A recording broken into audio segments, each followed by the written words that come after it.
Bueno, hoy la clase va a ser de funciones trigonométricas. Previo de llegar a funciones trigonométricas, vamos a ver algo de trigonometría, triángulos, rectángulos, ¿sí? Esto es como una aproximación al tema, ustedes pueden profundizarlo, así que es importante que lo sepan. Vamos a mirar entonces trigonometría. ¿Qué es la trigonometría? La trigonometría lo que hace es estudiar las relaciones matemáticas entre las longitudes de los lados de un triángulo con las magnitudes de sus ángulos. Y así poder determinar unas a partir de las otras, es decir, un lado a partir del ángulo o un ángulo a partir del lado. Vamos a definir qué entendemos por un ángulo en el plano. Entonces acá tenemos un gráfico para ir mirando, tenemos un punto O y tenemos dos semirrectas con origen en O.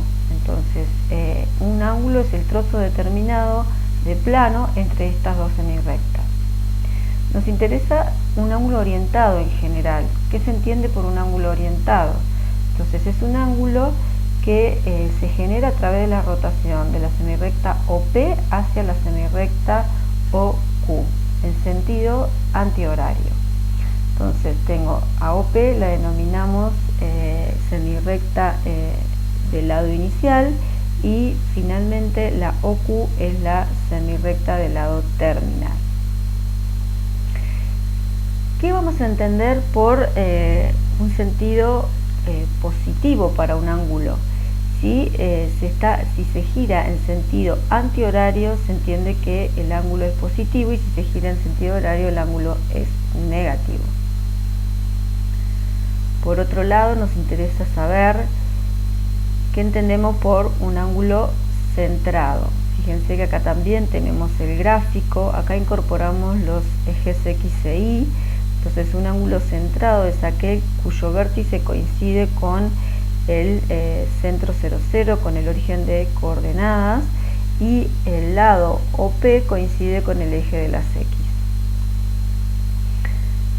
Bueno, vamos a ver los ángulos, ¿cómo los medimos? Tenemos tres sistemas de medición de ángulos: los de grados sexagesimales, que son los que conocemos un poco más en general, los grados centesimales, que prácticamente no se usan, y el sistema radial, que lo empezamos a trabajar más que nada acá en la universidad. Entonces, el sistema sexagesimal es aquel sistema en donde la circunferencia queda dividida en 360 partes iguales y se considera un ángulo de 1 grado sexagesimal a la medida del ángulo que se genera cuando el lado terminal gira 1 sobre 360 partes de la circunferencia, de la vuelta completa. A su vez, cada grado es dividido en 60 partes iguales y se denomina un minuto, y un minuto se divide en 60 partes iguales y es un segundo. Entonces acá tenemos grados, minutos y segundos que forman parte de lo que es el sistema sexagesimal. El sistema radial, ¿qué considera? ¿Qué va a ser un ángulo de 1 radián? Un ángulo de 1 radián es aquel ángulo cuyo arco tiene la medida exactamente igual al radio de la circunferencia que lo genera, ¿sí? Entonces, este es un ángulo de 1 radián, ya que la longitud de este arco coincide con la medida del radio de la circunferencia. Como dije anteriormente, los dos sistemas que más se utilizan son el sexagesimal y el circular. Entonces es importante poder saber pasar de un sistema al otro fácilmente. Acá tenemos una proporción, entonces sabemos que pi radianes sobre 180 grados es equivalente a un ángulo medido en radianes sobre un ángulo medido en sexagesimal. Con esta proporción ustedes reemplazan el dato que tengan, ya sea el ángulo medido en radianes o el ángulo medido en sexagesimal, y luego la incógnita la despejan. Después uno va adquiriendo formas más rápidas de pasar de un lado a otro, ¿sí? Pero en principio podemos trabajar con esta proporción. Acá tenemos, fíjense, la circunferencia que está por adentro tiene los ángulos medidos en sistema sexagesimal, mientras que la que está por el lado de afuera lo tiene medido en radianes. Entonces, un ángulo de 90 grados son pi sobre 2 radianes, uno de 60 pi sobre 3 radianes, y así puedo ir mirando las equivalencias de los ángulos en los dos sistemas. La unidad en el sistema radial es un radián, ¿sí? Es el radián. Y lo importante de este sistema de medición, que un radián es un número real, entonces uno va a poder medir todos los ángulos utilizando los números reales. O sea, que el conjunto de los números reales me representa las medidas de todos los ángulos. Vamos a mirar ahora razones trigonométricas. En general algo conocen de esto, recuerdan del secundario. Entonces, nosotros sabemos que un triángulo tiene 3 lados y vamos a poder establecer 6 razones diferentes.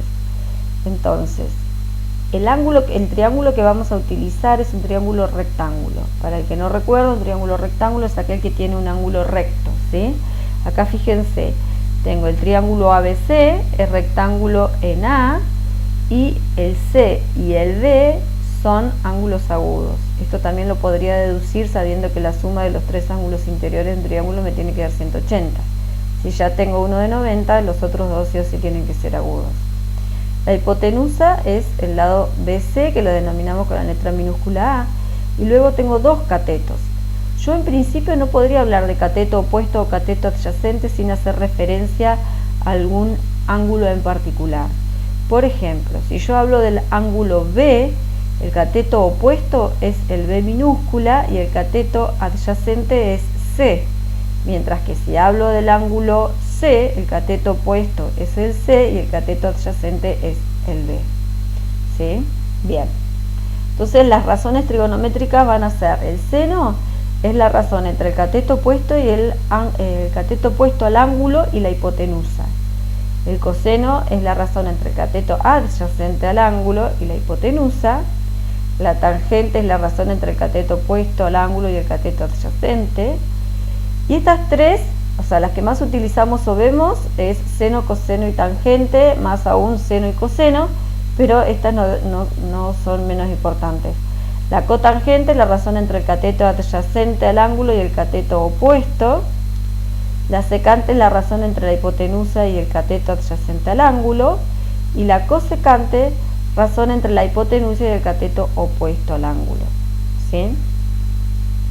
Nosotros estamos definiendo estas razones utilizando un triángulo rectángulo. Estas razones son independientes del triángulo que utilizamos. Lo importante es que el ángulo, en este caso B, por ejemplo, no se modifique, no importa si las longitudes de los lados que van a formar el triángulo se modifiquen. Las razones van a ser siempre las mismas. Entonces, teniendo en cuenta esto, es que definimos lo que es la circunferencia trigonométrica. La circunferencia trigonométrica es una circunferencia, se denomina también goniométrica, pero más conocida como trigonométrica. Es una circunferencia, la tenemos acá, que su centro coincide con el centro 0, 0 de coordenadas del plano cartesiano y tiene radio 1, ¿sí? Entonces, esta es una circunferencia trigonométrica. Y se puede probar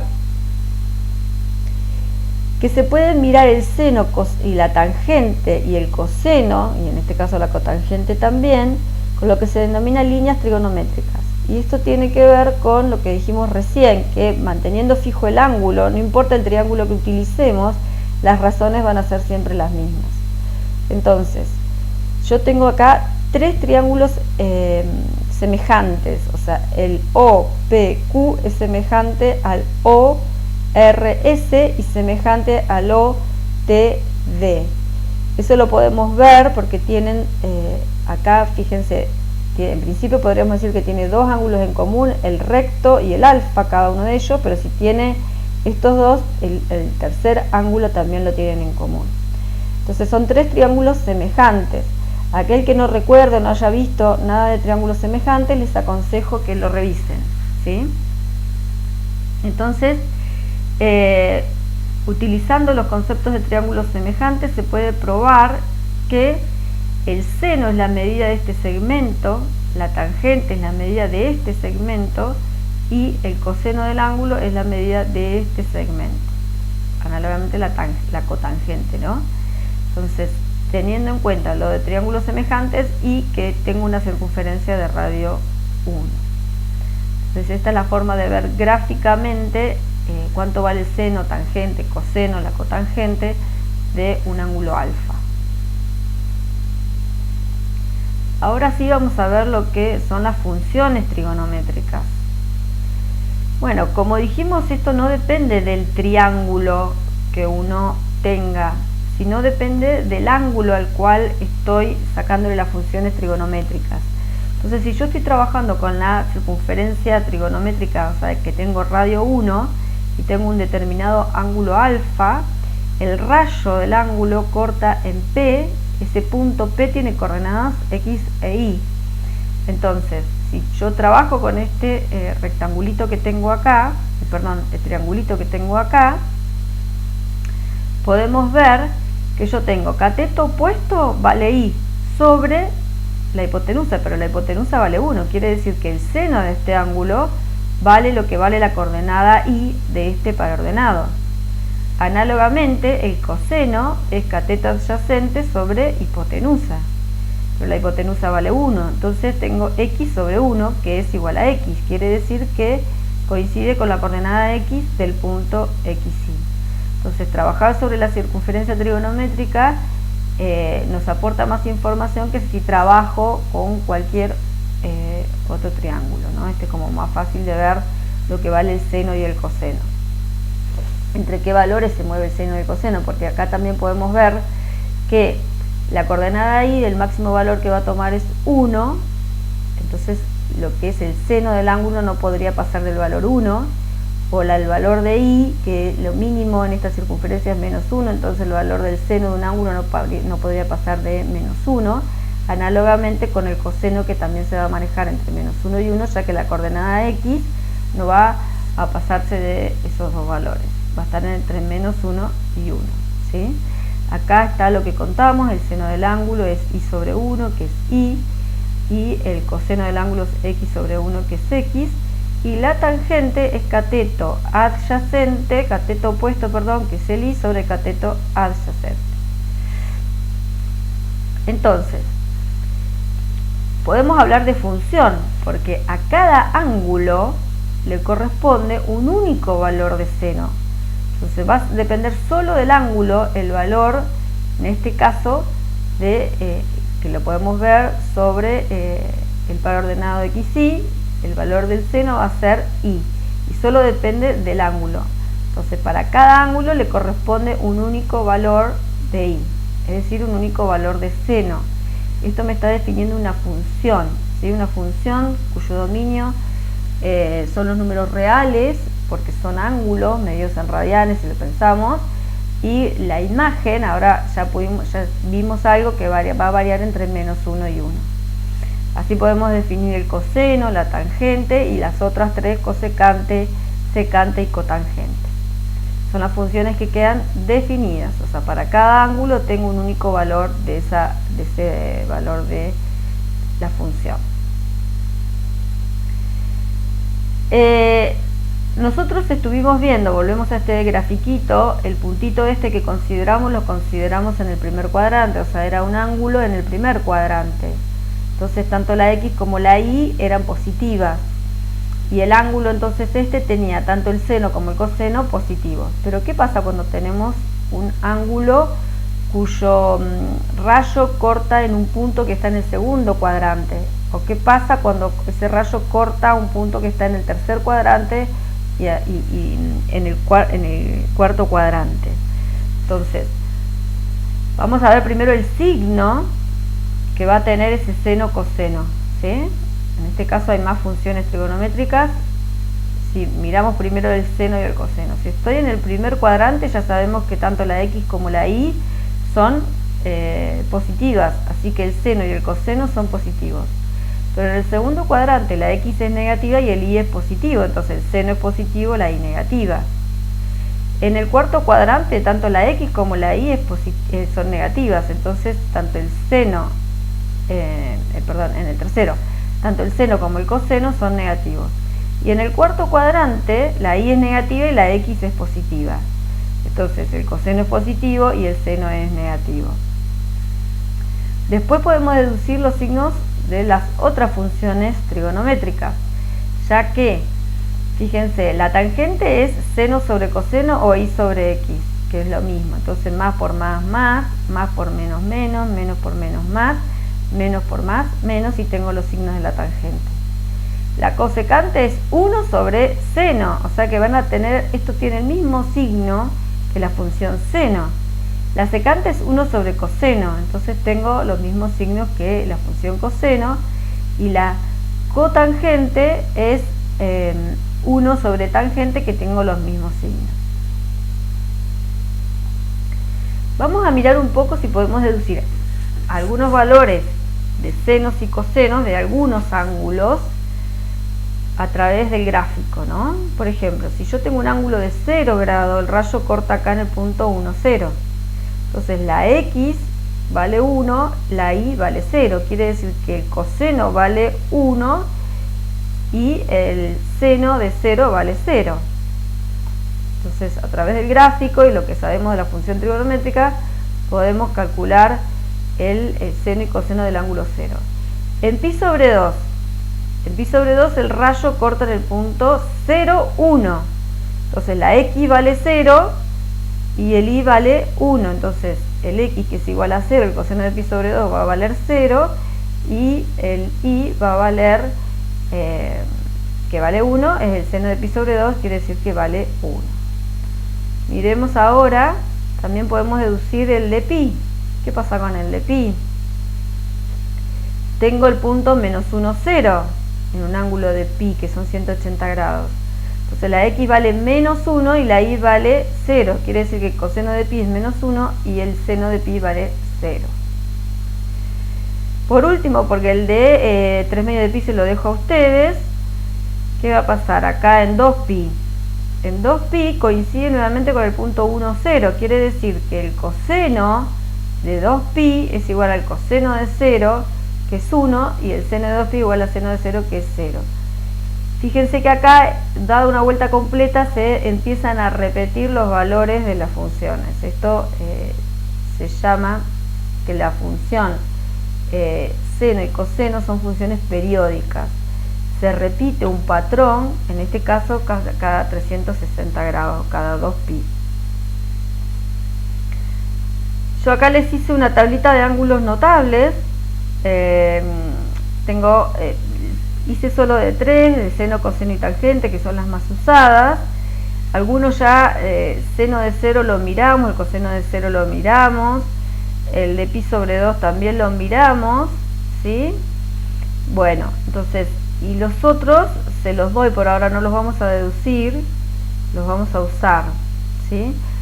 Conociendo estos valores en el primer cuadrante, ustedes van a poder sacar el seno, coseno y tangente de cualquier ángulo que esté en el segundo, el tercero o cuarto cuadrante, haciendo reducción al primer cuadrante y viendo el signo que le corresponde.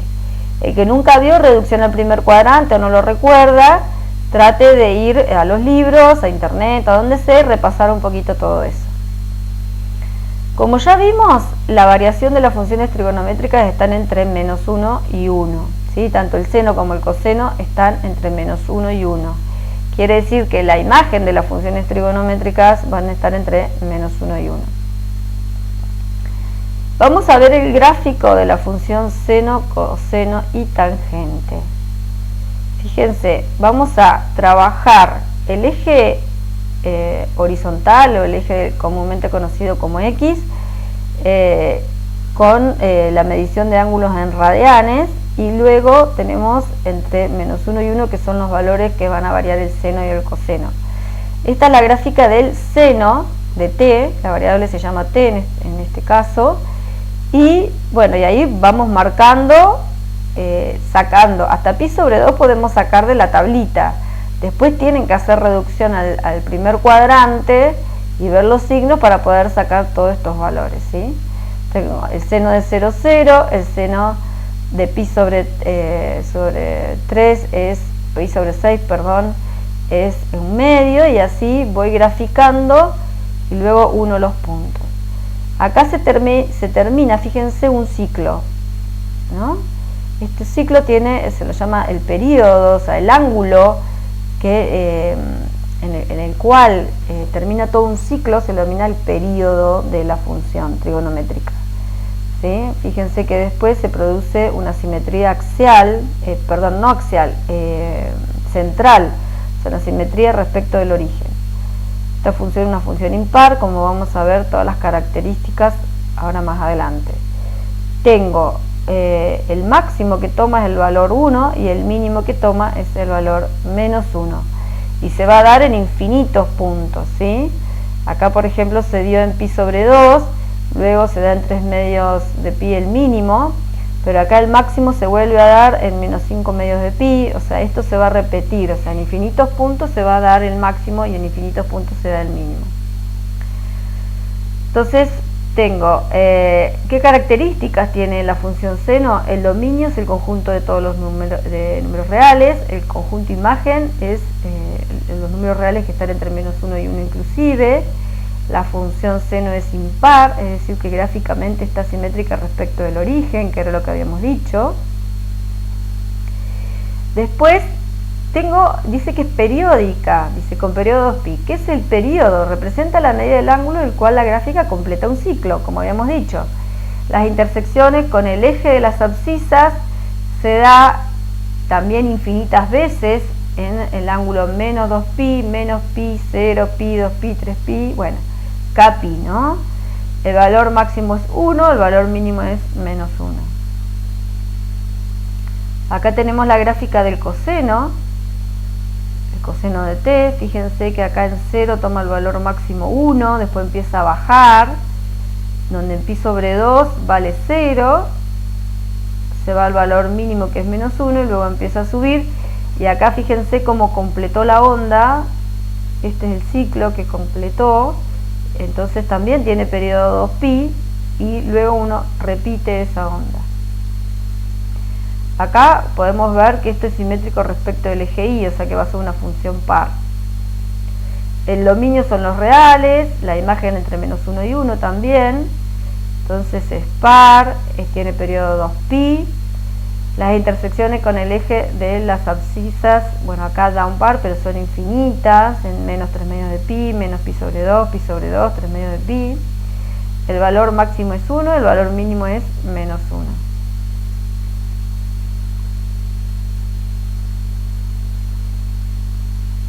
Acá viene la función tangente. Fíjense cómo cambia el gráfico de la tangente.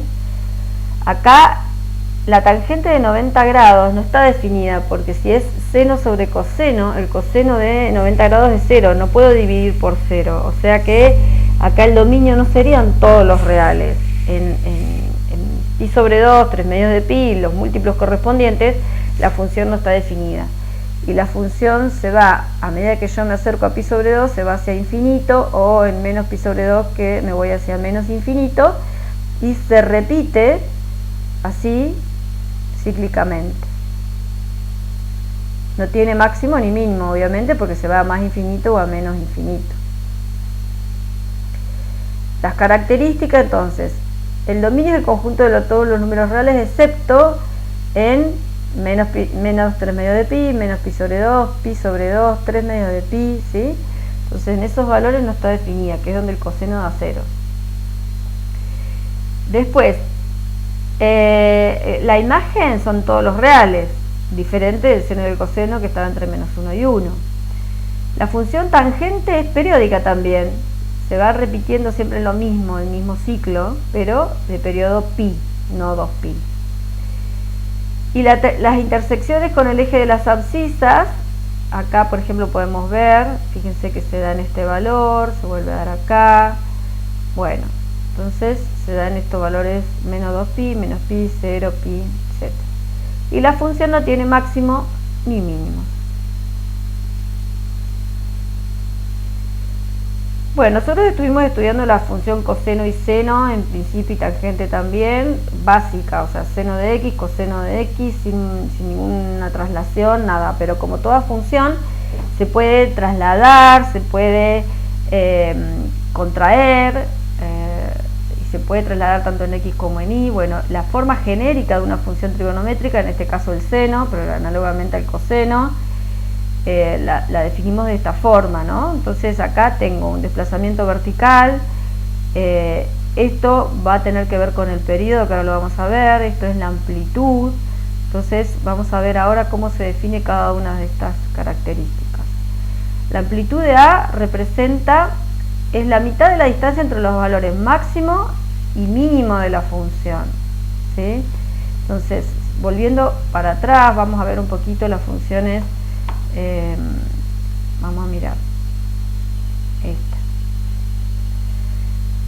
Entonces, acá tengo el valor máximo y el valor mínimo. ¿Cuál es la amplitud? Tiene una amplitud de 1 porque es la mitad entre esa distancia. Entonces, representa la mitad de la distancia entre los dos valores. La amplitud es el valor absoluto de A, porque acá también podría tener un número negativo. El periodo, ya lo vimos, representa la medida del ángulo en la cual la gráfica completa todo un ciclo. Y el periodo, ¿cómo lo calculo? Como 2pi sobre el valor absoluto de b. Así calculo el periodo. La frecuencia, ¿qué es la frecuencia? Está íntimamente relacionada al periodo, es decir, representa la cantidad de ciclos o el número de veces en que la gráfica se repite de 0 a 2pi. Entonces, si tengo que mirar primero el periodo, y bueno, y en función de eso voy a mirar también cuántas veces se repetirá el ciclo en 2pi. Y la fase, cuando yo tengo la función desplazada, la seno o la coseno, dice representa la medida del ángulo en que la gráfica se desplaza horizontalmente. Y la fase la puedo calcular como c sobre b. ¿Sí? C sobre b, miremos acá arriba que era el c sobre b. Esto me va a dar c sobre b, la expresión de la fase.